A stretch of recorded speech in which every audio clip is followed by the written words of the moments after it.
Kamu tahu, malware yang biasa digunakan oleh hacker itu adalah APK. Belakangan ini sangat banyak kasus bermunculan, terutama peretasan di bidang aplikasi.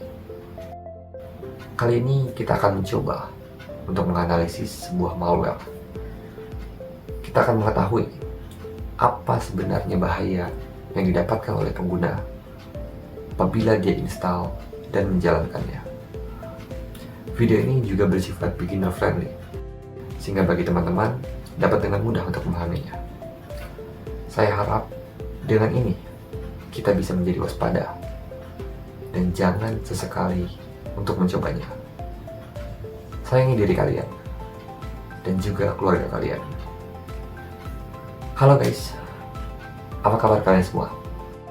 Melanjutkan seri sebelumnya, pada kesempatan kali ini kita akan coba untuk membongkar sebuah aplikasi yang ternyata itu adalah malware. Kita akan mencari tahu apa sebenarnya yang dilakukan oleh aplikasi ini yang tidak kita lihat. Mari kita mulai. Oke, selamat pagi semuanya. Jadi di sini saya mau mencoba melanjutkan video yang kemarin, mencoba mencari tahu dari aplikasi yang kemarin kita coba itu sebenarnya mereka melakukan apa di balik layar dan sebenarnya siapa sih dalam dari semua ini gitu. Nah ini saya coba buat ngecek dulu ya aplikasi kemarin.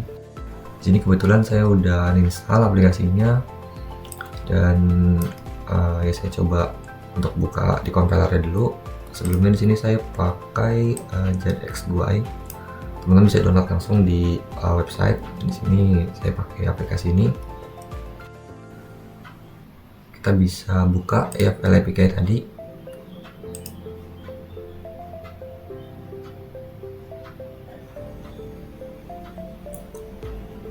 Oke, ini udah selesai kita inputin. Nah, di sini kita bisa coba buka pertama kali, biasanya itu kita cek bagian manifest XML teman-teman untuk ngecek segala konfigurasi dan cari tahu file main itu apa gitu. File main itu file utamanya gitu. Nah, ini di sini kita cek di bagian resource teman-teman. Bagian resource, cari Android manifest file teman-teman. Bentar ini sini dulu. Nah, oke, di sini mungkin banyak ya yang harus dilihat. Tapi kalau saya sendiri itu biasa ngecek di setidaknya dua bagian gitu. Bagian user permissions dan di bagian ini activity teman-teman.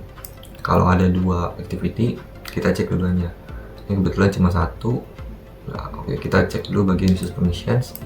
Di sini kita bisa lihat bahwa aplikasi ini itu dia melakukan beberapa permissions ya. Minta beberapa permissions dari read media audio, internet, terus serta ini read external storage teman-teman. Itu sebenarnya yang tadi pas kita buka itu kan dia minta akses ke resource kita ya, ke sumber daya kita, yaitu media. Nah itu kita bisa cek di sini teman-teman. Ternyata dia melakukan permissions read external storage teman-teman. Oke, kita bisa tahu di sini ya. Lalu ada koneksi internet. Sebenarnya dua hal ini aja yang paling diperhatikan sih teman-teman. Dia memiliki koneksi internet, artinya dia akan mengirimkan apapun yang nanti ada di sana itu kepada server yang dikendalikan oleh orang tersebut gitu. Nah yang kedua ada membaca external storage. Nah selanjutnya di sini kita bisa cek di activity, itu bagian ini intent filter teman-teman. Ada dua hal. Nah jadi ini adalah sebuah filenya, file main activity teman-teman. Jadi file APK itu kan ada file mainnya, namanya biasanya main activity. Nah tapi kebetulan di sini kita namanya screen 1 tuh. Nah ini adalah file main file utamanya dan yang akan dijalankan ketika launch gitu teman-teman. Nah berarti langkah kedua setelah kita cek file Android manifest file ini, itu kita cek file screen 1. Oke, tapi lokasinya di mana? Kita bisa cek sebentar di source code. ini teman-teman. Nah ini ada file screenshot teman-teman. Nah oke, ini adalah file utamanya gitu.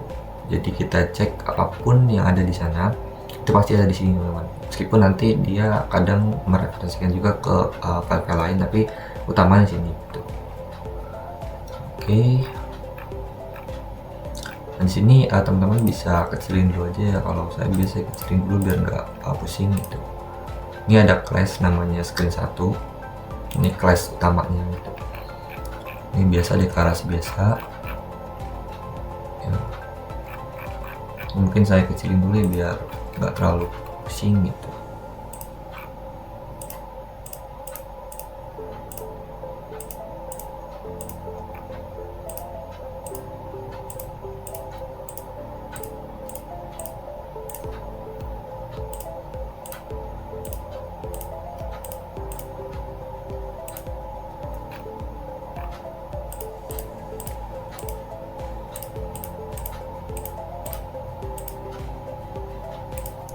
Karena kalau cek satu-satu juga lumayan ya, nih sampai 10.000 line.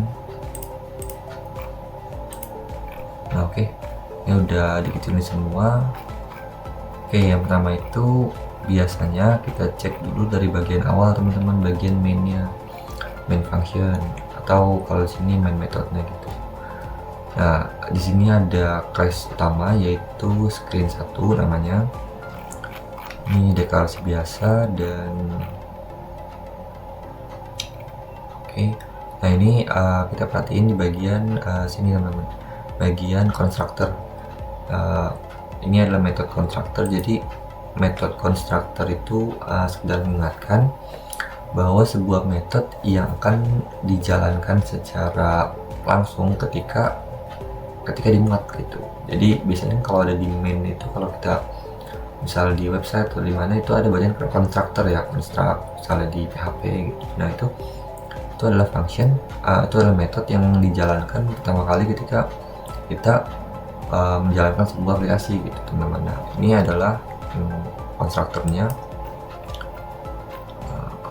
Ini sebenarnya nggak terlalu ini, yang paling diperhatikan di sini adalah ini teman-teman.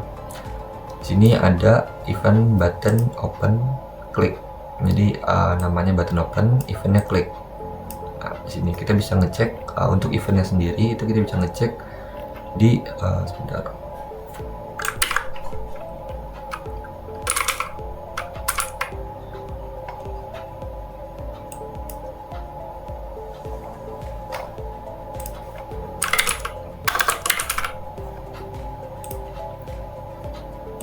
Nah di sini teman-teman, ini kita cek. Jadi ketika ada sebuah event itu di aplikasi itu kita bisa cek dulu di bagian register eventnya teman-teman. Jadi sebuah event itu akan diregister dulu oleh sebuah function.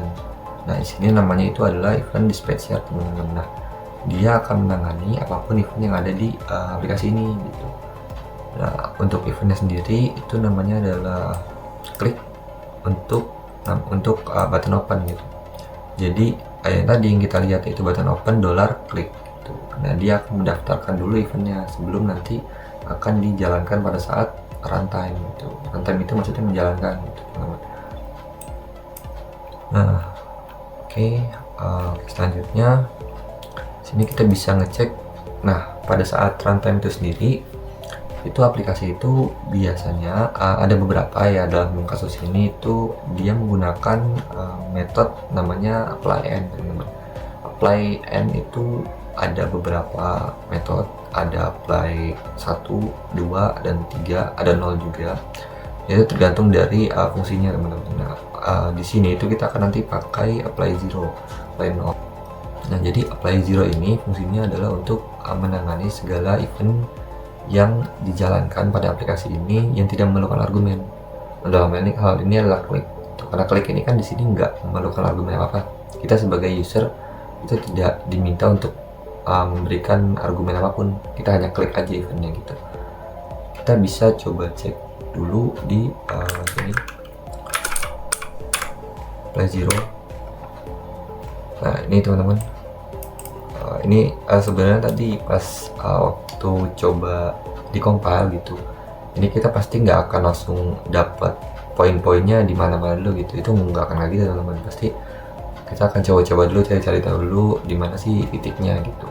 Nah tapi yang saya kasih tahu di sini ya hasilnya yang setelah saya dapatkan dan coba saya simpulkan biar kita sama-sama masuk ke topik ini gitu teman-teman. Oke, ketika runtime, ketika aplikasi itu berjalan, itu metode yang menangani adalah apply zero di sini teman-teman. Nah, apply zero ini akan menangani, nah ini teman-teman, menangani event namanya button open click.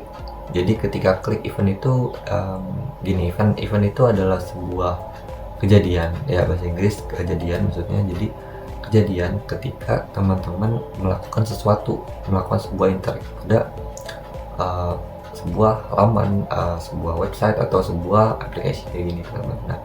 Nah, event button open click ini dia akan ngecek dimana selektornya itu apa. Jadi eventnya button click, eventnya button open click, lalu selektornya itu apa. Nah, selektor di sini adalah 34 teman-teman. Jadi setiap dari metode yang ada, setiap dari event yang ada, nah itu memiliki selektor tersendiri. Ada yang di sana ada 33, ada 32, 31 dan lain sebagainya. Tapi di sini kita pakai yaitu 34.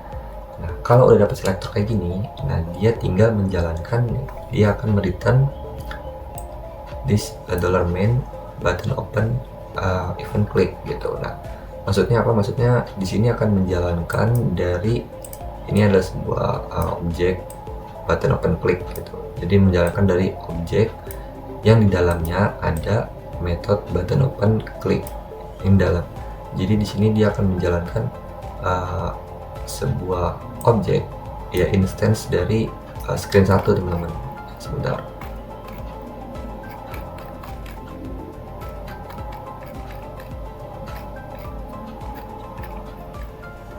Nih di sini. Jadi dia merupakan instance dari class screen 1.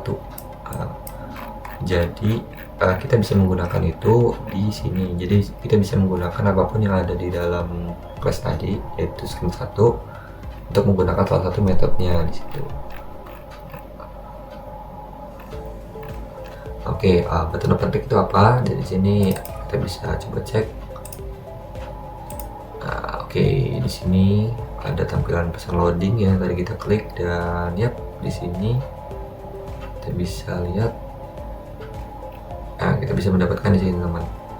Dia bukan hanya klik undangan saja, klik undangan biasa, tapi ternyata dia mengirimkan send foto ya. Di sini pakai endpoint send foto untuk mengirimkan suatu foto pastinya ke dalam API Telegram bot. Oke, jadi di sini kita bisa tahu. Nah, di sini kita bisa tahu bahwa ternyata si pembuat dari aplikasi ini itu menginginkan untuk kita mengklik tadi. Ketika kita mengklik button open, ya ketika kita klik, maka dia otomatis akan mengirimkan sesuatu ke dalam ini URL ini, yaitu API telegram.org bot. Jadi di sini sebuah bot ya, server yang dikendalikan oleh attacker untuk nantinya sebagai perantara menerima apapun yang dikirimkan nanti, dan akan diteruskan. Bot itu akan berkomunikasi dengan pemilik asli dari aplikasi itu dengan chat ID ini teman-teman. Nah itu. Oke, sekarang pertanyaannya, kalau udah kayak begini, apa yang mau dilakuin gitu? Apa kita akan diem aja, atau kita mau coba mungkin ngechat adminnya gitu? Ya bisa-bisa aja. Oke, kalau misalnya kita mau ngechat adminnya, itu kita bisa aja kita ambil karena kita kebetulan dapat chat ID-nya gitu teman-teman. Ini kita bisa coba chat balik ke pemilik dari aplikasi ini dan kita kejutin dia gitu. Oke, caranya gimana? Nanti setelah ini saya akan buatkan video bagaimana cara kita untuk mengirimkan pesan ke pemilik dari aplikasi ini, untuk ya kita berikan sepatah dua kata lah buat mereka gitu. Sekian.